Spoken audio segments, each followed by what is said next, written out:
Imagine a world where your mind is understood not just by a therapist, but by an algorithm that learns your patterns, predicts your needs, and offers help before you even realize you're struggling. This isn't science fiction, it's the psychology of 2026, where technology, culture, and human resilience are rewriting the rules of mental health care, workplace well-being, and our relationship with the planet. Psychology has always been about understanding the human experience, but today, that experience is shaped by artificial intelligence, climate disasters, and the invisible weight of a world that never stopped changing. As we step into 2026, the field is undergoing a revolution, one that's not just about treating mental illness, but about redefining what it means to be human in an age of unprecedented challenges and possibilities. Let's start with a question: what if the most powerful tool in your mental health journey isn't a person, but a chatbot? In 2026, AI is no longer a novelty in psychology, it's a lifeline. From the moment you wake up, your phone might detect stress through your voice, your smartwatch could track sleep patterns that signal depression, and an AI therapist might send you a reminder to breathe before a meeting that's already making your heart race. This isn't just about convenience, it's about accessibility. In places where mental health care is scarce, AI chatbots like Wobot, already used by millions, have become a bridge between isolation and support. Studies show these tools can reduce symptoms of anxiety and depression by up to 30%, and with machine learning, they're getting smarter every day. But here's the catch: AI isn't a replacement for human connection. It's a complement, a way to scale care while keeping the human touch at the core of healing. And that human touch is becoming more important than ever, especially in the workplace. Remote work has blurred the lines between professional and personal life, and burnout is no longer a buzzword, it's a global epidemic. Companies are waking up to the fact that mental health isn't just a moral issue, it's a business one. Microsoft's Mental Health at Work initiative, launched in 2025, is a case in point. By integrating AI-driven stress monitoring with employee wellness programs, the company saw a 30% drop in burnout reports.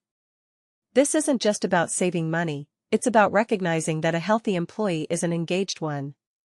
The result? A shift in corporate culture where mental health days are as normal as sick days, and psychologists are no longer outsiders in boardrooms, they're partners in innovation. But the revolution isn't just happening in offices and apps. It's also happening in the most unexpected place, the climate crisis. Climate psychology is emerging as a critical field, exploring how environmental disasters, from wildfires to rising sea levels, aren't just physical threats, but emotional ones.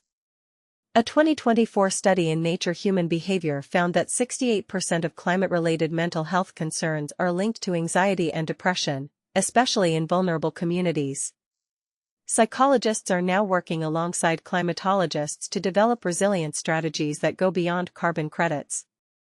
Think of it as a new kind of therapy, helping people process grief over a dying planet, build communities that can withstand disasters, and find meaning in the face of chaos. It's not just about surviving the climate crisis, it's about thriving with it. And thriving also means redefining what it means to be different. Neurodiversity, once a niche topic, is now at the center of psychological discourse. Autism, ADHD, and other neurodivergent traits are no longer seen as deficits, they're recognized as strengths that bring unique perspectives to education, art, and innovation.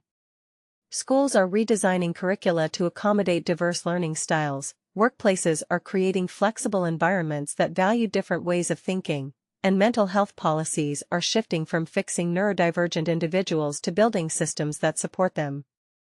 This isn't just about inclusion, it's about realizing that diversity of thought is the key to solving the world's most complex problems. But perhaps the most profound shift in psychology today is the way it's embracing cultural competence. In a globalized world where a single therapy session might involve a client from Nigeria, Brazil, or the Middle East, psychologists are learning that one-size-fits-all approaches don't work. Intersectionality, the idea that people's identities overlap in ways that shape their experiences, is reshaping how therapy is practiced and how research is conducted. For example, a Black woman in her 50s dealing with depression might face stressors that a white man in his 30s never would: systemic racism, gender discrimination, and the pressure of being a caregiver. Psychologists are now trained to see these layers, to understand how race, gender, class, and culture intersect to create unique mental health challenges. This isn't just about being politically correct, it's about delivering care that's actually effective. And then there's the wild card, the intersection of psychology with fields that seem light years away, like epigenetics and quantum computing. Researchers are now exploring how our genes interact with our environment, how trauma can leave molecular scars that affect future generations, and how positive experiences can rewrite those same genes. Meanwhile, quantum computing is opening doors to modeling the human brain in ways we never thought possible, potentially unlocking secrets about consciousness itself. This is the future of psychology, not just a science of the mind, but a science of the universe, where the boundaries between biology, technology, and philosophy blur into something new. So what's the most important takeaway from all this? It's this: psychology in 2026 isn't just about treating mental illness, it's about building a world where mental health is a universal right, not a privilege. It's about using technology not to replace human connection, but to amplify it. It's about recognizing that the mind is not separate from the body, the environment, or the culture we live in. And it's about understanding that the future of psychology isn't in a lab or a textbook, it's in the hands of people who are learning, adapting, and healing every single day. As we look ahead, one thing is clear: the psychology of 2026 is not just a response to the challenges of our time, it's a blueprint for a more compassionate, inclusive, and resilient world. Whether it's an AI chatbot offering support at 2 a.m., a therapist who sees you not as a diagnosis but as a person, or a climate psychologist helping a community rebuild after a flood, the message is the same: our minds matter, and so does our ability to care for them. So the next time you feel overwhelmed by the noise of the world, remember this: you're not alone. The tools, the research, and the people who care about mental health are evolving faster than ever before. And in that evolution, there's hope, not just for individuals, but for the entire human story. Because in the end, psychology isn't just about understanding the mind.